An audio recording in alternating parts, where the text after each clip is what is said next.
The Atlanta sun was sinking low, painting the horizon with streaks of orange and gold, when Raymond Carter walked slowly across the polished marble floors of his office. At 62, he still carried himself with dignity, a tall, broad-shouldered African-American man with silver hair at his temples and deep lines of wisdom carved across his face.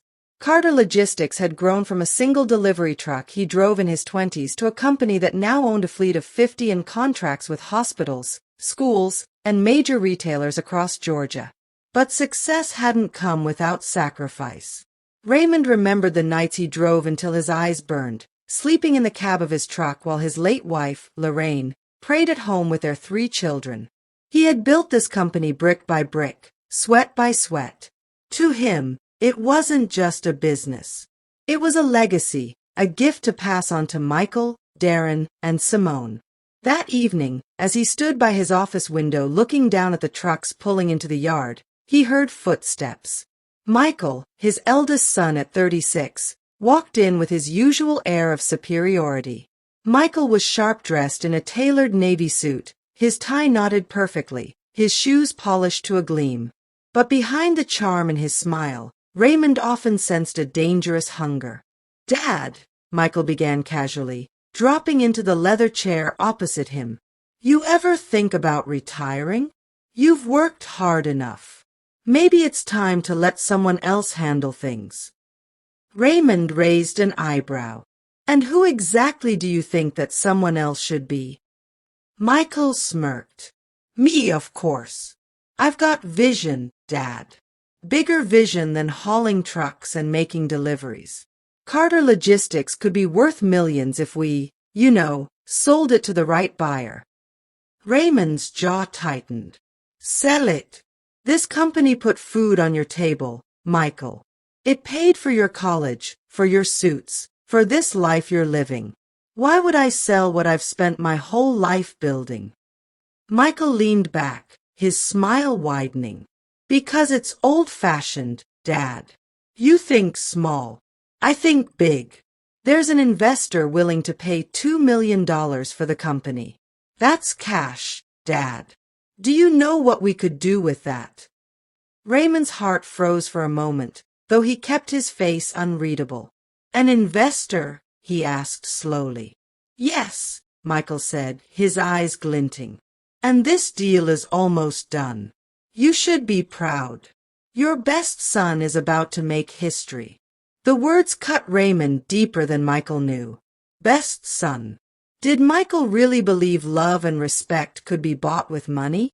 Raymond dismissed him with a calm wave. "We'll talk about it later. For now, go home." After Michael left, Raymond sat in silence, gripping the arm of his chair. His eldest son, his own flesh and blood, was plotting to sell the company behind his back. And worse, Michael thought he was clever enough to get away with it. Raymond whispered to himself, voice low and steady, "If my son wants to play a game, then let the game begin. He will not sell my legacy, not to anyone, not even himself." That night, as the city lights flickered on outside, Raymond made a decision. He would not confront Michael, not yet. Instead, he would become the buyer. He would let Michael dig his own hole and then reveal the truth when the time was right. For the first time in years, Raymond smiled a thin, cunning smile. The next morning, Raymond Carter woke earlier than usual. Sleep had been restless, his mind racing with strategies. Betrayal from a stranger was painful enough, but betrayal from one's own son was a wound that cut deeper than any knife. Still, Raymond wasn't a man who panicked. He was a man who planned. He sat at the oak dining table in his quiet suburban home, sipping black coffee while staring at Lorraine's framed photograph. His late wife's warm smile seemed to look back at him with reassurance. "Lorraine," he murmured softly, "our boy has lost his way. But I won't let him destroy what we built. I'll handle this my way." By mid-morning, Raymond was at his lawyer's office. Charles Hughes, a tall, bespectacled black man in his late 40s, had been by his side through contracts, acquisitions, and even lawsuits. When Raymond explained what Michael was trying to do, Charles frowned deeply. Your own son? Charles asked, leaning back in his chair. Ray, that's betrayal of the highest order. Raymond nodded grimly. I know. That's why we won't stop him. Not yet. I want him to believe he's winning. Charles tapped his pen against the desk. So what's the plan? Raymond's eyes sharpened. We create a shell identity. A fake buyer. He'll think he's selling to a stranger, but in truth, he'll be selling it right back into my hands. Charles leaned forward. You're sure you want to go through all this trouble?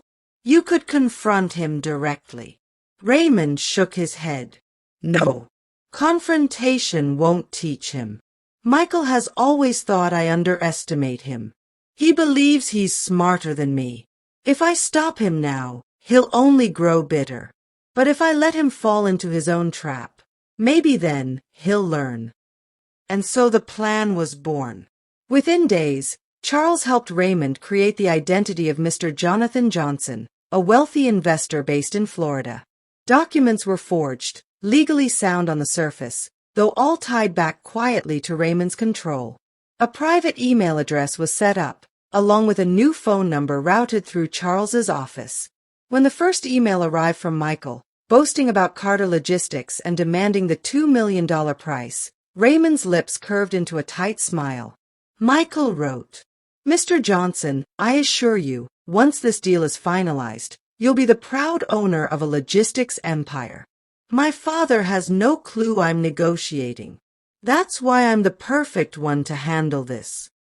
Raymond stared at the message for a long moment, pain twisting in his chest. His son spoke of him as though he were a blind old man, a relic to be pushed aside. Still, he typed a calm reply as Mr. Johnson. I'm interested in the acquisition. We can discuss terms. Send me the financial records. 2 days later, Michael walked into Raymond's office with a smug grin plastered across his face.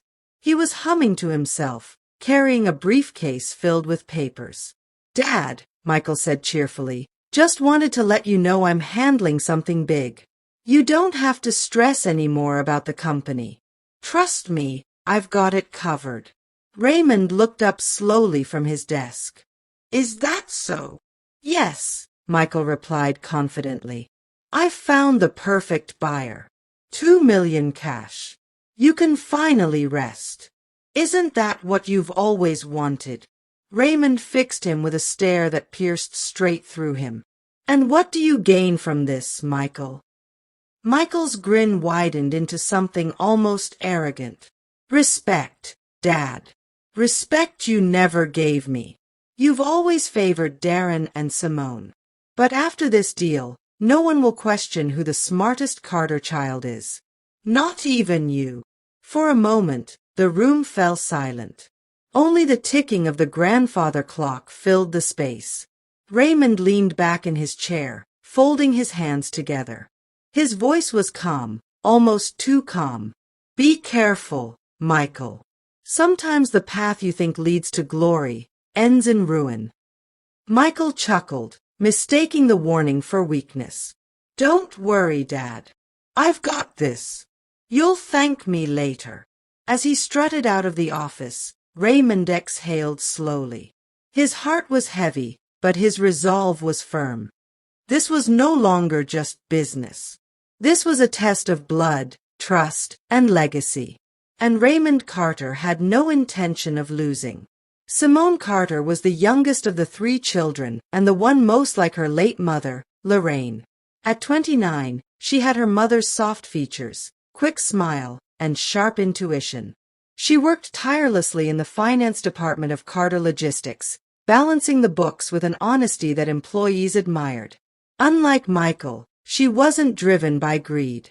Unlike Darren, she wasn't indifferent.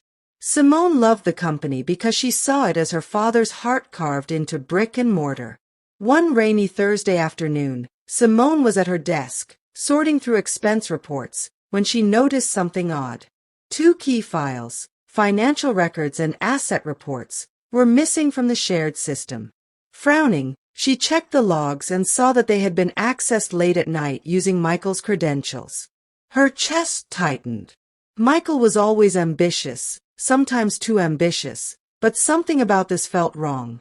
She grabbed her umbrella and hurried to the parking lot, where she spotted Michael leaning against his glossy black Mercedes, phone pressed to his ear. She slowed her steps and listened. His voice was low but urgent. "Yes, Mr. Johnson, don't worry. My father doesn't suspect a thing. By next week, Carter Logistics will be yours. $2 million wired, and I'll make sure the paperwork is seamless. He's old-fashioned. He'll sign whatever I put in front of him." Simone's heart pounded. She clenched her fists, her umbrella dripping rainwater onto the asphalt. When Michael hung up, she approached him quickly. "Michael, what are you doing with Dad's papers?" Michael's eyes flickered with irritation. "What are you talking about?" "Don't play dumb," Simone shot back. "I saw the files missing. I just heard you on the phone. You're selling the company, aren't you?" Michael smirked, adjusting his cufflinks. "You always were the nosy little sister. This is grown folks' business. Stay out of it." Her voice trembled with anger. "How could you do this? This company is Dad's life. Mom's memory is in every brick of this building. You'd sell it behind his back." Michael stepped closer, lowering his voice to a sharp whisper. "You don't understand, Simone. Dad never saw me for who I am. I've always been in his shadow. Darren this, Simone that. I'm the eldest, yet he treats me like a spare. This deal proves I'm the smartest. And when I close it, everyone will finally respect me." Simone shook her head in disbelief. "Respect? You think selling out your own father earns respect? That's not respect, Michael. That's betrayal." Michael's jaw clenched. "Watch your words, Simone. If you know what's good for you, stay quiet. Don't run to Daddy. If you do, you'll regret it." With that, he slipped into his car, slammed the door, and sped out of the lot, leaving Simone drenched in rain and fury. That night, Simone couldn't sleep. She tossed and turned in her bed, hearing her mother's voice echo in her memory. "Protect your family, Simone, even when it's hard." By morning, she had made up her mind. She drove to her father's house. Raymond opened the door, his face weary but warm. "Daddy," she whispered, stepping inside, "I need to talk to you. It's about Michael." Raymond gestured for her to sit at the dining table. She sat down, her hands trembling as she spoke. "I overheard him. He's planning to sell Carter Logistics. He's hiding papers. He's negotiating with some man named Johnson." Raymond listened quietly, his face unreadable. Simone leaned forward, desperate. "Daddy, please, stop him before it's too late." After a long silence, Raymond placed his large, calloused hand gently over hers. "I already know, baby girl." Her eyes widened. You know." Raymond nodded slowly, his gaze steady. "Yes, I am Johnson." Simone gasped, covering her mouth. "Daddy!" He gave a faint smile. "Let him believe he's winning. Let him believe he's outsmarted me. When the time is right, the truth will come out, and Michael will learn a lesson he'll never forget." Tears welled in Simone's eyes. "But Daddy, what if this destroys the family?" Raymond's expression grew hard. "Betrayal already destroys families, Simone. But sometimes, the only way to heal is to expose the wound." Simone stared at him, her respect deepening. Her father wasn't just a businessman. He was a strategist, a protector, and a man unwilling to let his legacy be stolen. That night, Simone prayed quietly for her brother, even as she feared for the storm that was surely coming. Darren Carter had never been the loud one in the family. At 32, he was quiet, thoughtful, and deliberate in everything he did. Where Michael sought glory and Simone pursued diligence, Darren valued balance. He worked in operations at Carter Logistics, handling the daily movement of trucks, ensuring drivers were paid, and keeping the business grounded. Unlike Michael, Darren never craved the spotlight. He loved the company for its stability, for what it represented: hard work, perseverance, and survival. But lately, he had sensed a storm brewing. His older brother's smug smiles, secretive phone calls, and late-night trips to the office all spelled trouble. One evening, Darren was closing up the warehouse when he spotted Michael in the manager's office, rifling through file cabinets. Darren walked in quietly. "Mike," he said, startling him, "what are you doing here so late?" Michael slammed the drawer shut and turned with a too-wide grin. "Just checking a few things. Making sure numbers add up." Darren studied him carefully. "You've been acting strange for weeks. Whispering on the phone. Disappearing. Now you're sneaking around the office. What's going on?" Michael's smile faltered, but he quickly recovered. "Relax, little brother. I'm working on something big. Something that'll change all our lives." Darren frowned. "Change how?"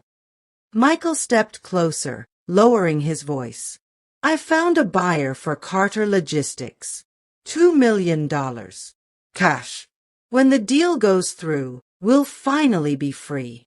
Darren's eyes widened in shock. "Free? Free from what?" "This company fed us, Mike. It put us through school. It gave us a name. You'd sell it like it's a used car." Michael's jaw tightened. "Don't be naive. Dad's old. He's stuck in the past.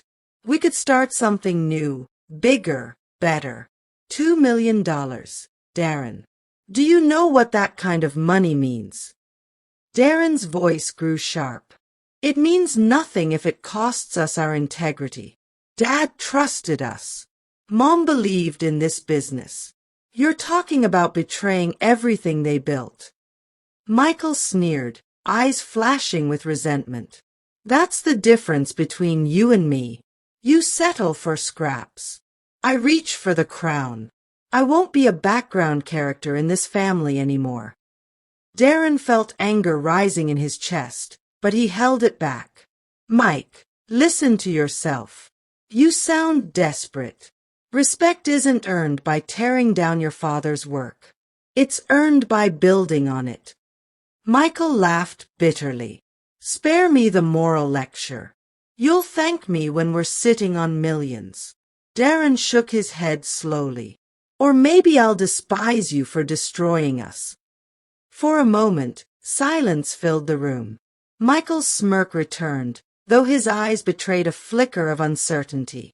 "Stay out of my way, Darren. This is bigger than you." He brushed past him and left the office, the sound of his expensive shoes echoing against the warehouse floor. That night, Darren drove to his father's house, wrestling with his thoughts. Should he tell him? Should he betray his brother's confidence for the sake of loyalty to their father? When he arrived, Raymond was sitting on the porch with Simone. The old man looked up as Darren approached. "You look troubled, son," Raymond said softly. Darren hesitated, then sat beside him. "Dad, I think Michael's planning something. He told me he found a buyer for the company. He said it's almost done." Raymond exchanged a glance with Simone, then looked back at Darren. His voice was calm. "I know, son." Darren blinked. You know." "Yes," Raymond said, his tone firm. "And I am that buyer." Darren stared in disbelief. "Dad, you're letting him go through with it? Why?" Raymond leaned forward, his hands clasped. "Because sometimes a man must see the weight of his own choices. If I stop him now, he'll think I never trusted his vision. But if I let him carry this to the edge and then pull the mask away, he'll learn what respect truly means." Simone nodded, her eyes worried. "It's risky, Daddy. What if it breaks him?" Raymond sighed. "Then it breaks him. Better broken and rebuilt than arrogant and lost. Darren sat in silence, staring at his father.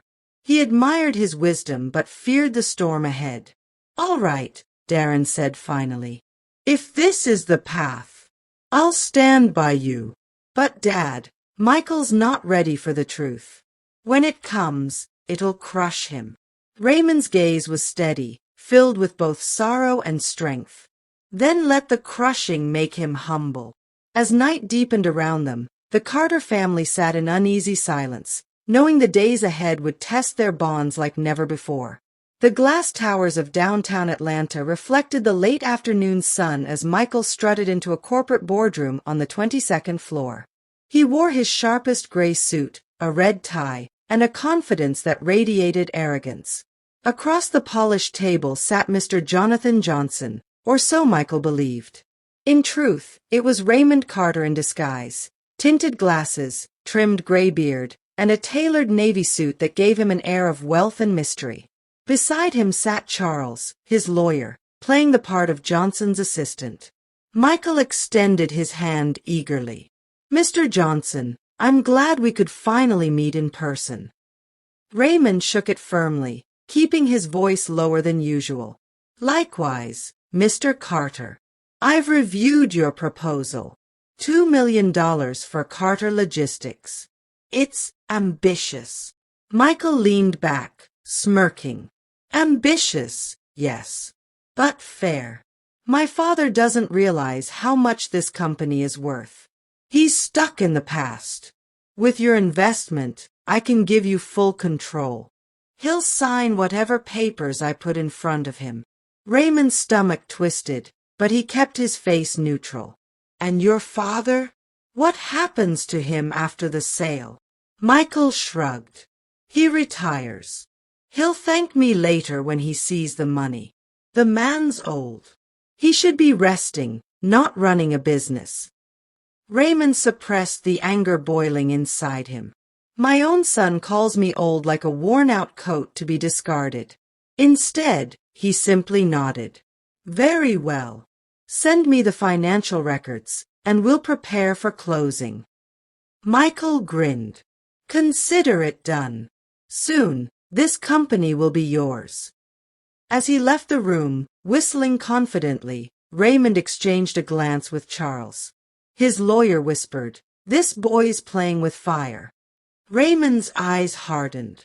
"And fire, Charles, has a way of burning those who think they control it." The day of final signing arrived. The Carter family gathered at the headquarters conference room, Raymond at the head of the table, Darren and Simone beside him, employees waiting outside anxiously. Michael burst in with an air of triumph, carrying a folder of contracts. "Dad, family," he announced dramatically, "today marks a new beginning. Carter Logistics is being sold for $2 million. This will secure our future." Simone's fists clenched under the table. Darren looked down, shaking his head. Moments later, the doors opened, and Mr. Johnson entered with Charles. Michael's grin stretched ear to ear. "Mr. Johnson, welcome. Let's finalize this."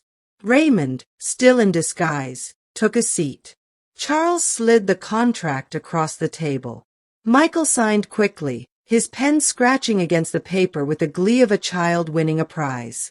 But when it came time for Johnson to sign, Raymond paused. Slowly, he removed his tinted glasses. Then the fake beard. His silver hair gleamed under the fluorescent lights. Gasps filled the room. Michael froze, his pen dropping to the table. Dad! Raymond's voice thundered. "Yes, Michael. I am Johnson, the buyer you thought you were outsmarting. You tried to sell my company behind my back, your own family's legacy, for greed." Michael staggered back, face pale. "No, this can't be." Simone's eyes filled with tears, Darren's with quiet fury. "You betrayed me," Raymond continued, his voice heavy with pain. "Not only me, but your mother's memory. For $2 million, you would have sold your soul." Michael fell to his knees. Dad, I didn't mean, I just wanted respect. To prove I was the best son. Raymond's stare was cold. Respect isn't bought. It's earned. Silence weighed heavy in the room. Finally, Raymond spoke again, his voice quieter but no less firm. Michael, you call yourself my best son. But the best son doesn't betray his father. He honors him. Darren stood loyal. Simone stood vigilant. And you stood against me. Michael bowed his head, shame burning through him. I'm sorry, Dad. Please, give me another chance. Raymond exhaled slowly, grief etched in his features. You wanted to prove yourself? You proved something, all right, that greed blinds and betrayal destroys. Simone touched her father's arm gently. Daddy, maybe. But Raymond raised his hand. No, Simone. This is my judgment. Michael, you are suspended from the company indefinitely. You will not touch one truck, one account, $1 until you learn the meaning of loyalty. Michael's tears spilled freely. Dad, please, don't do this. Raymond turned his face away. His decision was final. In the weeks that followed, Carter Logistics flourished under Simone's careful leadership and Darren's steady hand. Contracts grew, employees thrived, and the company's reputation shone brighter than ever. Michael, meanwhile, found himself on the outside. No luxury office, no respect, no power. He took odd jobs to make ends meet, his once polished shoes scuffed, his tailored suits replaced with worn shirts. Everywhere he went, whispers followed. That's the son who tried to sell his father's company. At a family dinner one Sunday, Raymond sat at the head of the table with Simone and Darren. Michael's chair sat empty. Raymond spoke softly, though his words carried weight. Family is more valuable than money. Betrayal cuts deeper than poverty. Remember that always. Simone nodded solemnly. Darren murmured, Yes, Dad. Months later, Michael sat in a small apartment, staring at his reflection in a cracked mirror. He hardly recognized himself. The arrogance was gone, replaced by weariness. For the first time, he truly understood his father's words. Respect wasn't gained through shortcuts or schemes. It came through sweat, sacrifice, and integrity. He whispered into the silence, I thought I was the best son, but I was the worst. Tears slid down his face. One chilly December evening, Michael walked slowly to his father's house. He knocked on the door with trembling hands. Raymond opened it, older and sterner, but still his father. Michael dropped to his knees. Dad, I don't deserve another chance. But I beg you, teach me. Let me build, not destroy. Raymond studied him for a long moment. The silence stretched like a test. Finally, he said, You broke my trust, Michael. But a broken glass can still hold water if carefully mended. You will start at the bottom. No privileges. No shortcuts. Michael nodded eagerly, tears streaming. Yes, Dad. Anything. Raymond extended a hand and helped his son to his feet. His grip was firm, unyielding. Then let this be your redemption, Raymond said. For the first time in years, Michael felt hope. Humble, painful hope, but hope nonetheless. Years later, Carter Logistics became one of the largest black-owned logistics firms in the South. Simone ran finance with precision. Darren expanded operations across states. And Michael, once the betrayer, drove trucks, loaded cargo, and learned the business from the ground up. Raymond watched from the porch of his home, pride and peace in his heart. His children were not perfect, but they were his. And though betrayal had nearly torn them apart, redemption had given them something stronger than wealth. Legacy.